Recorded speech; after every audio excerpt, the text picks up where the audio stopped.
Êxodo 3, versículo 1 e seguinte, diz assim: Ora, Moisés estava apacentando ou pastoreava o rebanho do sogro Jetro, que era sacerdote de Midian. Um dia ele levou o rebanho para o outro lado do deserto e chegou a Horebe, o monte de Deus. Ali o anjo do Senhor lhe apareceu em uma chama de fogo que saía do meio de uma sarça. Moisés viu que, embora aquela sarça, aquele arbusto, estivesse em chamas, não era consumido pelo fogo. O fogo estava ali sobre aquele pequeno arbusto. No entanto, as folhas continuavam verdes. Moisés então pensou: vou me aproximar para ver essa coisa impressionante, porque a sarça não se queima. Quando o Senhor viu que ele se aproximava para observar, Deus o chamou do meio da sarça, do meio do fogo. Moisés, Moisés, ele responde: aqui estou. Quando o Senhor, então Deus disse: não se aproxime, tire a sandália dos teus pés, pois o lugar em que você está é terra santa. Disse mais: eu sou o Deus de seu pai, o Deus de Abraão, o Deus de Isaque, o Deus de Jacó. Então Moisés cobriu o rosto, pois teve medo de olhar para Deus. O Senhor disse: tenho visto claramente a opressão sobre o meu povo no Egito, e escutado o seu clamor por causa dos seus feitores, pois me preocupo com o sofrimento deles. Por isso, desci para livrá-los das mãos dos egípcios e tirá-los daqui para uma terra boa e vasta, onde fluem leite e mel, a terra dos cananeus, dos hititas, dos amorreus, dos ferezeus, dos heveus e dos jebuseus. Pois agora o clamor dos israelitas chegou a mim, e tenho visto como os egípcios os têm oprimido. Portanto, agora vá, eu o envio ao faraó para tirar do Egito o meu povo, os israelitas. Moisés, porém, respondeu a Deus: quem sou eu para me apresentar a faraó e tirar os israelitas do Egito? Deus afirmou: certamente estarei com você. Este é o sinal de que sou eu quem o envia. Quando você tirar o povo do Egito, vocês adorarão a Deus neste monte. Queridos, Moisés, naquele dia, descobriu que Deus o tinha chamado para algo muito maior. Ele começou a entender naquele dia que Deus tinha um propósito para a sua vida. Voltemos atrás um pouquinho no contexto anterior para entender. Ele é filho de Anrão e Joquebede. Esse menino nasce num período em que os israelitas que estavam vivendo no Egito, lembrem-se que Deus tinha levantado José, mandou José ao Egito. Depois de José, Jacó, seu pai, vai para o Egito com 70 pessoas para não morrerem de fome em Canaã. Mas Deus havia dito muito tempo atrás a Abraão, em torno de mais de 400 anos atrás, Deus havia dito a Abraão: de ti farei uma grande nação, mas saiba que a sua descendência descerá ao Egito e ficará lá por 400 anos, e depois eu tirarei com mão forte, porque eu vou mostrar ao Egito quem de fato é o Deus que deve ser adorado. O Egito é um povo politeísta, um povo que adorava vários deuses. Quando Moisés mais tarde libera as pragas sobre o Egito, eram 10 juízos de Deus sobre 10 deuses que eram adorados no Egito, que era a maior força econômica e militar da época. Então passa-se o tempo de José, depois José morre, depois vem um outro faraó que não conhecia José e começou a oprimir o povo de Deus, e esse povo passa a sofrer muito no Egito. Só que Deus os fazia multiplicar sobremaneira, e depois vem um outro faraó. A partir daquele faraó é um título, então eram vários homens e que recebiam o título de faraó. E preocupado em que o povo de Israel, os israelitas ou os judeus, pudessem se levantar contra eles, então eles decidiram matar as crianças, os meninos que nascessem. Começou um alvoroço, um sofrimento, uma dor sem fim, cada família perdendo os filhos que nasciam, os meninos homens que nasciam. Vocês conhecem a história aí, que Joquebede engravida e nasce a criança, e é um menino, e diz a Bíblia que ela esconde por 3 meses, não tendo mais como esconder, porque os soldados entravam nas casas, vasculhavam tudo para pegarem essas crianças, raptarem esses meninos. E ela decide então que ela não entregaria assim de qualquer maneira, e ela confia em Deus, e ela estabelece um plano. Vocês conhecem, faz um barquinho e coloca Moisés, o pequeno Moisés, esse do texto que a gente está lendo, e põe Miriam, sua irmã mais velha, tomar conta, e ali naquela beirada do Nilo, aonde a princesa tomava banho, filha de Faraó. E o fato é que ela ouve o choro do menino, e ela manda buscar aquele bercinho, e pega aquele menino, aquele cestinho que ela tinha preparado para que ele não se afundasse, para que ele boiasse, pega o menino e descobre que é dos judeus, mas Deus encheu o coração dela de amor, e ela decidiu então, e ela que não tinha filhos, ela decidiu que ficaria com aquele menino, e ele foi criado como filho da filha de Faraó, neto de Faraó, e ele cresce no palácio, recebe o melhor preparo, a melhor escola, as melhores universidades do mundo da época eram no Egito, e ele então está sendo preparado para ser um herdeiro do trono de Faraó. Até que, passados 40 anos, um dia ele sai para poder ver o povo judeu de onde ele tinha vindo, e ele percebe que tinha feitor batendo, açoitando um judeu, e ele simplesmente é tomado de ira e mata aquele soldado, aquele feitor, o que no outro dia a notícia já tinha corrido, e ele então decide fugir do Egito. 40 anos sendo preparado para ser um nobre na corte, um futuro herdeiro, e agora ele larga tudo para trás e vai embora, e vai para a terra de Midian, não conhece ninguém, não sabe para onde vai. Agora ele vira uma pessoa que está perambulando de um lado para o outro, sem saber para onde vai. Mas guarde uma coisa, diga: o Todo-Poderoso estava cuidando de Moisés. E ele chega até um homem chamado Jetro, um homem bom, família boa, e ele é recebido ali, começa a trabalhar, e daqui a pouco ele se casa, e ele passa, irmãos, 40 anos no deserto. Diga comigo: 40 anos no Egito, na corte, na nobreza, se preparando para ser uma grande autoridade.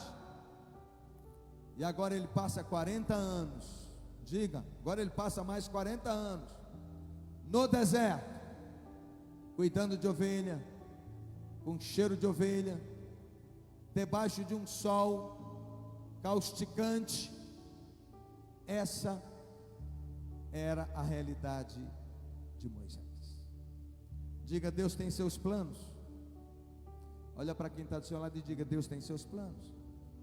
Você não entende, você não compreende, Talvez você esteja como Moisés, sem saber o que fazer, batendo cabeça, totalmente fora das suas qualificações. Estudou tanto para ser pastor de ovelhas. Diga de novo: mas Deus tem seus planos. E um dos dias, ouça, em uma ocasião, tocando ovelhas, acostumado a subir naquele monte, acostumado a ver sarças, pequenos arbustos, e que até pegava fogo por causa do alto grau de calor. Mas um dia ele encontra um arbusto que está acontecendo uma coisa diferente. Tem um fogo queimando o arbusto, mas as folhas estão verdes, não vira pó, não vira cinza. Então ele olha e disse: que coisa diferente, como é que esse arbusto queima e não se desfaz? Eu vou ali para ver o que está acontecendo. E quando ele chega do meio do fogo, diga: do meio do fogo, Deus estava. Mais forte. Deus estava e fala com ele. O que Deus fala? O que Deus falou? Tira dos seus pés, porque o lugar em que você está é santo. Glória a Deus. Aquele moço que estava vivendo uma crise, porque como é que você se prepara tanto e depois você está vivendo o oposto daquilo para o qual você foi preparado? Esse moço parece que havia desistido de qualquer sonho. É claro que queimava no seu coração um desejo de libertar o povo de Israel, que havia se tornado escravo no Egito. Mas ao invés disso acontecer, ele tem que fugir para poupar a própria vida, abrindo mão de sonhos, de projetos, porque entenda uma coisa: aquilo que Deus te chamou para fazer vai sempre arder no seu coração. Dê glória a Deus. Você pode ser médico, você pode ser advogado, você pode ser, que autoridade for, você pode ser um pedreiro, um pintor, um servente. Ninguém existe nesse mundo por acaso. Quando você nasceu nessa terra, Deus já tinha um plano preparado para a sua vida, para que você vivesse nele. E enquanto você não estiver fazendo exatamente aquilo que Deus te chamou para fazer, ainda que em profissões diferentes, atividades diferentes, se você não estiver fazendo o que Ele te chamou para fazer, não haverá paz, não haverá graça, não haverá alegria, não haverá um sentimento de realização. Então esse moço está em crise. São 40 anos ali renegando aquilo que ardia dentro do seu peito, que era um chamado de libertador, um homem que Deus havia levantado para ser o libertador do povo de Deus no Egito. Eu preciso dizer, eu não sei como é que está você. Eu só quero te dizer que quanto mais inquieta estiver sua alma, quanto mais aflição houver na sua alma, é sinal de que Deus está mexendo contigo, te dizendo: eu tenho coisas maiores e melhores para a sua vida. Eu te chamei, e eu não abro mão da sua vida. Não sei se o pecado tem te vencido, não sei se as dores têm te paralisado, não sei se guerras espirituais têm se levantado contra ti, têm te oprimido. Eu quero te dizer que Deus tem algo maior e melhor para a sua vida, aleluia, e que Ele não abre mão de você.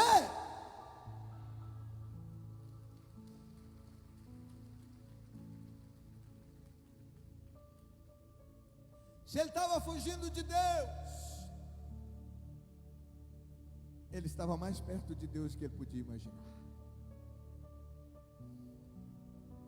E Deus lhe diz: tire a sandália dos seus pés, porque o lugar que você está é santo. Sabe por quê? Porque todos os lugares onde Deus se manifesta a sua glória se tornam santos. Não era o monte Sinai. Milhares de anos depois, as pessoas continuam subindo ali. Havia se tornado santo por causa da presença de Deus. É por isso que Deus diz: tire a sandália dos pés. Glória a Deus. Falamos por 4 domingos pelo menos sobre pressão, e nessa mesma sequência, deserto, serpentes, escorpiões, tudo fala da mesma coisa: ser treinado, preparado para viver o propósito que Deus tem para a sua vida.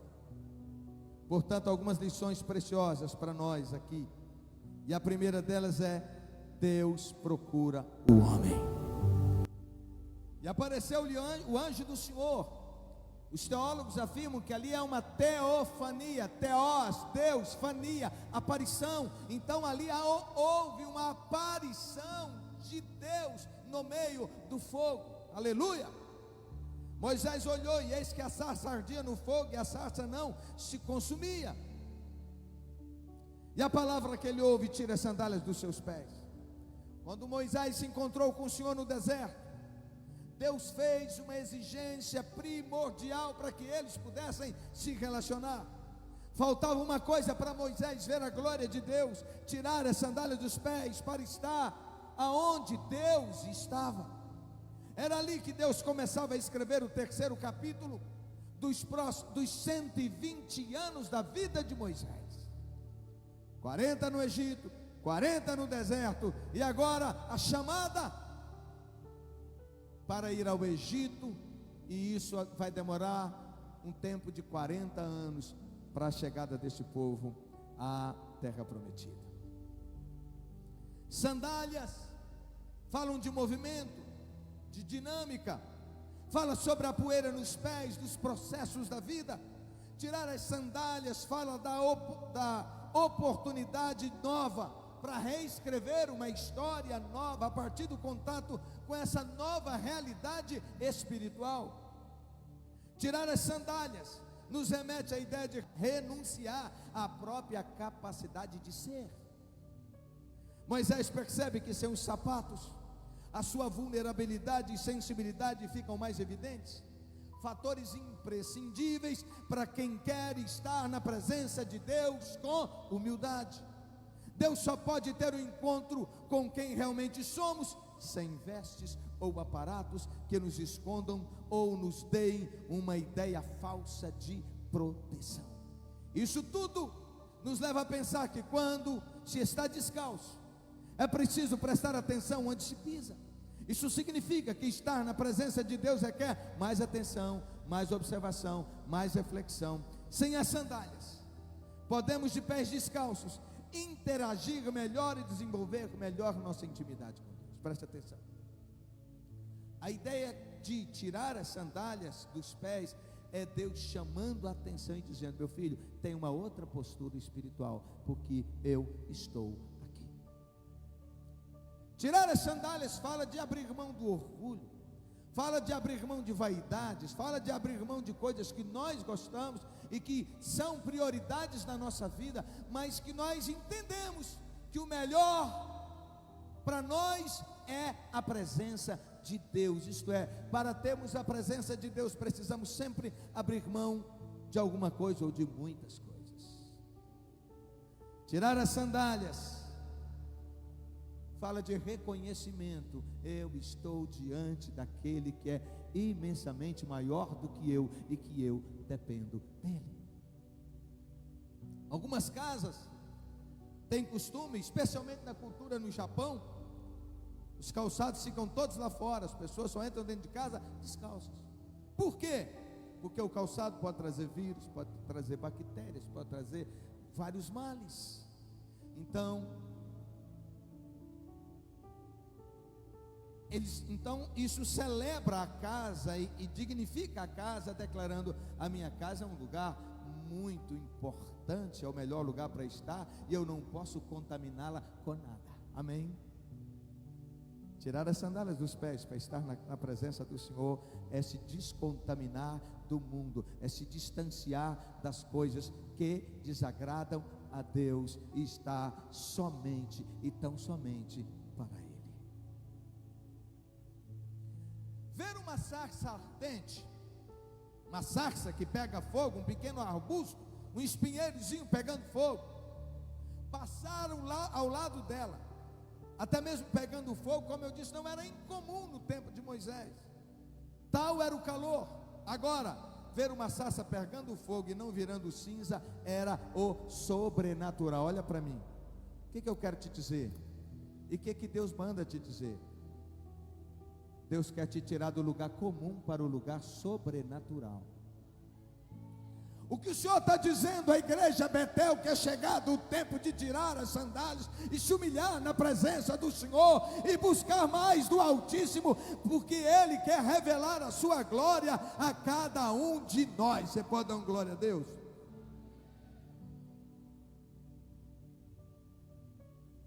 Todo dia, semanalmente, Moisés subia aquela montanha tocando ovelhas. Como eu disse, tal era o nível de calor, a intensidade de calor, que árvores pegavam fogo. Então ele via a árvore pegar fogo, mas naquele dia ele vê uma árvore que pega fogo e que não se consome. Preste atenção, todos nós temos as nossas atividades no dia a dia, nossa vida que vai, nossa vida que vem. Uns que vão no culto no domingo e outros não vão. O nosso dia a dia, vai para o trabalho, volta, almoça, vai de novo para o trabalho, vem para casa, dorme. Atividades comuns que nós nos acostumamos com elas.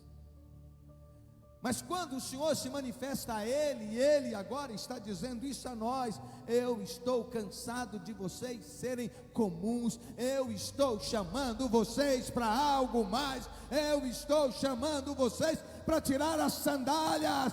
Deus está dizendo que nós não podemos acostumar com o culto tem que ser sobrenatural. Pessoas que vêm e que cantam, ou que levantam a mão e a mente voa, e aí ele continua cantando, às vezes sem nem prestar atenção, ou uma parte do tempo ele fica lá fora, ou ele vai na igreja, ou ele vem à igreja a cada 15 dias, ou passa um mês ou dois, porque tem outras prioridades. Deus está dizendo: eu não quero isso mais, eu quero que você me busque com intensidade, porque eu quero me revelar a você.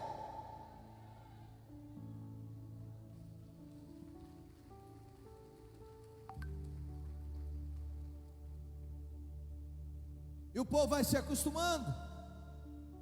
Eu estava lendo sobre os irmãos morávios, que começaram uma reunião de oração que durou 100 anos. Quantos anos? 100 anos. Chama para uma vigília. Vigília. De novo. Meu irmão, e com tantas necessidades que nós temos, tantas coisas que nós precisamos de resposta de Deus, mas sem ter força para se posicionar diante dEle, não priorizando o Senhor, levando a vida de qualquer maneira. Há tantas outras coisas que são mais importantes na sua vida. Hoje eu não estou com vontade, hoje eu não quero, não sei o que. Mas depois, quando a guerra vem, a luta vem, o problema vem, a dor vem, aí você entra no time: 6 horas por mim. Crente 6 horas. Não é que ele vai orar às 6 horas da manhã, mas é que ele quer que o povo ore por ele 6 horas por mim. Que eu quero dizer que o caminho que Deus tem para a sua vida é muito maior e melhor do que o que você já viveu ou já experimentou até o dia de hoje. Guarde isso: lugares comuns se tornam espetaculares quando Deus está presente.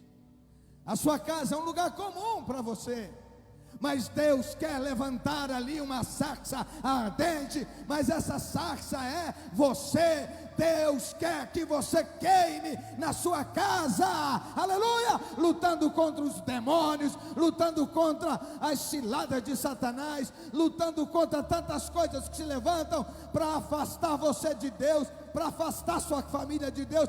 Família indo para o inferno, o povo perecendo, filhos perecendo desde pequenininhos, com o celular na mão, sendo manipulados por celular, sendo controlados por celular, e você se acostuma com isso, porque você olha para o lado, está todo mundo do mesmo jeito, você olha para o outro lado, está todo mundo do mesmo jeito. Pois eu estou dizendo a você, como profeta do Senhor nessa noite, que tem uma chamada de Deus para a sua vida, que os lugares comuns se tornam sobrenaturais, quando nós paramos de reclamar, e nós nos dispomos a buscar a face daquele que reina, daquele que tem mais, daquele que tem muito mais. Eu é que sei os planos que eu tenho para a sua vida. O diabo vai te sufocando, os problemas do dia a dia vão te sufocando, as lutas vão te sufocando, e você vai perdendo o brilho. A gente olha, tem tantos que estão assim, cabisbaixos, desanimados. Se entregar o microfone, meu irmão, tem uma bênção para contar? Não tem uma bênção para contar, mas o Todo-Poderoso tem tanta bênção para liberar sobre a sua vida. Buscar-me-eis e me achareis, quando me buscardes de todo o vosso coração. Serei achado de vós e mudarei a vossa sorte, diz o Todo-Poderoso.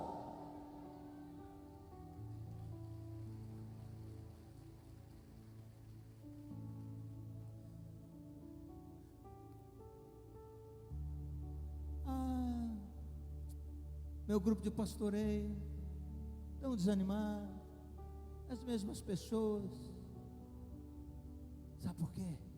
Porque se uma casa estiver pegando fogo, o povo corre para ver? Sim ou não? Sim ou não? Um carro pegar fogo ali na BR, o povo para ver?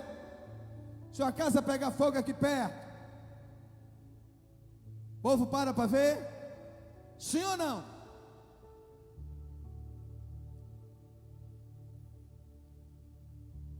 O fogo chama a atenção. Pois eu quero te dizer, quando o seu coração estiver pegando fogo, você estará cheio da graça, da presença, da glória do Altíssimo sobre a sua vida. Você não vai conseguir se conter, tanto poder, tanta presença, oh Deus, tanto da glória de Deus sobre a sua vida, que as pessoas vão querer chegar para ver, elas virão até você, porque elas vão ver que tem uma coisa diferente acontecendo na sua vida. É isso que Deus está chamando a igreja. Deus está nos chamando para o sobrenatural. Deus está nos chamando para sair do raso. Deus está nos chamando para nos jogarmos na presença dEle. Mas tudo isso tem preço, tem dedicação, tem jejum, tem oração, tem separar tempo para buscar a presença do Senhor. Você sabe quando você sabe que um crente está gelado? É quando ele perdeu o amor pelos descrentes, sabendo que eles estão perecendo e indo para o inferno. A Bíblia diz que as pessoas estão indo para o inferno, e a igreja é a voz de Deus. Você vê que Deus diz: eu ouvi o clamor, o choro do povo no Egito e desci para livrar. Mas Deus foi lá em pessoa?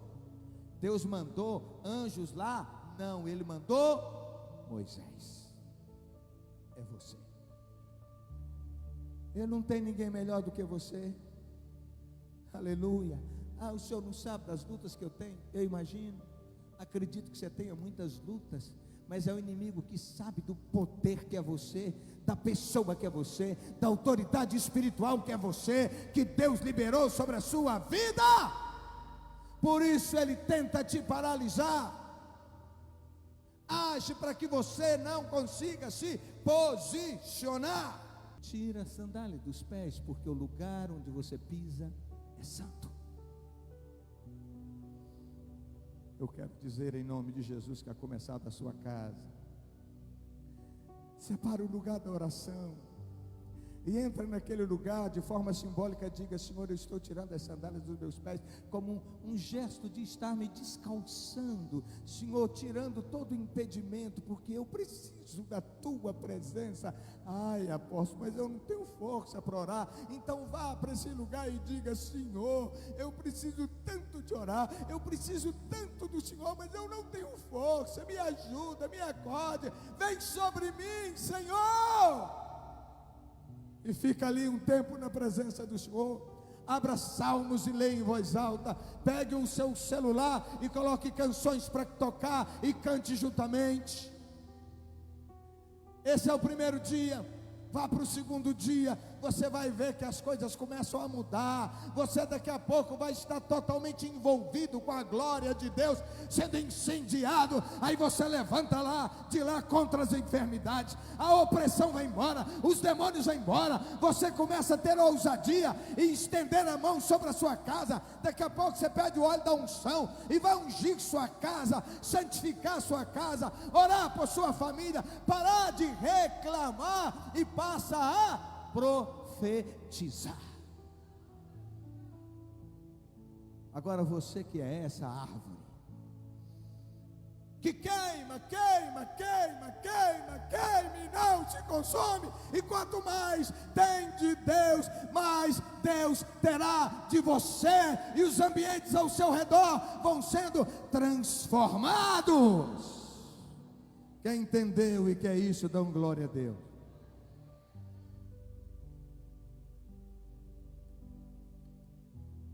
E aí volte a dizer que Jesus cura, que Jesus salva, que Jesus liberta, que o Espírito Santo intercede por nós, que o Espírito Santo nos aquece, nos anima, e começa a crer e a declarar, e você será incendiado pela presença de Deus. E assim se tornarão os cultos. Quem vem para cá queimando por Deus torna o culto diferente. Porque Deus habita no meio do fogo. Aleluia! Diga comigo: a presença de Deus torna o comum em extraordinário, que vai te encher de ousadia. E depois que as pessoas te verem queimar, elas vão querer estar perto de você. E você, de forma simples, conforme o conhecimento e cultura que tem, mas cheio do Espírito Santo dentro da sua vivência. E você vai liberar palavras. Um é o apóstolo Paulo, com tanto conhecimento, e Deus vai usá-lo para liberar a palavra aos reis, aos grandes da terra. O outro é Pedro, um pescador, também igualmente cheio do Espírito Santo, aleluia, que chega na porta do templo, ali está um aleijado pedindo esmola, e ele diz: eu não tenho prata, eu não tenho ouro, mas eu estou cheio daquele que é o Todo-Poderoso, eu estou cheio daquele que venceu a morte, aquele que ressuscitou, e em nome dele eu te digo: saia desse cativeiro, levanta e anda, em nome de Jesus. E o homem levanta, anda e acaba com o culto, porque era uma igreja morta. Foi para o templo que o povo tinha se tornado só religioso, e um homem só incendiou todo aquele culto. E a partir dali 3.000 pessoas recebem a Jesus como Senhor e Salvador das suas vidas. O que acontece quando Deus se revela no meio do fogo? O seu interesse pela presença de Deus é renovado. Quando ele vê a árvore queimando, ele diz assim: ué, o que é isso? Como é que queima e não vira cinza? As folhas não caem, continuam verdes. Eu vou ver o que é isso. O Deus que se manifesta no fogo chama a sua atenção nessa noite. Porque a sarça não se queima? Fogo chama atenção. Diga: fogo chama atenção. Então diga para quem está do seu lado: queime, meu irmão, por Deus, seja fervoroso, de espírito, servindo ao Senhor. Faça com graça, faça com amor, faça com alegria, faça com júbilo, e Deus te respaldará. Você dá um glória a Deus? Quando Deus se revela por meio do fogo, você é movido para a intimidade com Deus. O Senhor viu que ele se aproximava. Perceba que Deus só falou com ele depois que ele se aproximou. Quando ele chega perto para ver aquela árvorezinha queimando, o Senhor no meio do fogo fala: tira a sandália dos seus pés, porque o lugar que você está é santo. Ele tirou as sandálias, escondeu o rosto,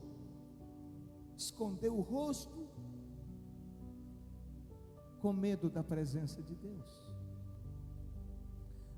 Aquele moço agora com 80 anos, diga 80 anos, quando nasceu separado para o Senhor, depois de 3 meses de vida, teve que ser colocado no rio, e quando a princesa o toma, Miriam, menina sabida, ousada, como a mãe, uma mãe ousada, os filhos serão, um pai ousado, os filhos serão ousados, ela vira e fala: você quer que eu arrume uma mulher para tomar conta do bebê para você? Quero. Ela corre lá e chama a mãe. Mãe, a princesa pegou Moisés, tomou ele nos braços e agora mandou chamar a senhora para tomar conta dele. A mãe vem correndo, feliz e louvando a Deus, dizendo: meu filho está salvo. Dê um glória a Deus aí, vai. Nós precisamos de, e só crentes cheios do Espírito Santo de Deus é que terão ousadia, é que se posicionarão para que o diabo não mate os seus filhos. E quando alguém se posiciona, Deus se levanta para envergonhar o diabo. O faraó, que tinha baixado um decreto para matar menino judeu, agora se torna avô de um judeu. Dê outro glória a Deus, vai. Aí Joquebede vem correndo, a princesa fala assim: eu quero que você deleite esse menino para mim, crie ele para mim, vou te pagar o salário, ó. Agora proteção do Estado, ainda recebendo do Estado, benefício de como é que é? Prestação continuada, BPC. E aí pega o menino, leva para casa. Agora ela entra lá no arraial com o menino, ó, lá nas alturas, louvando a Deus.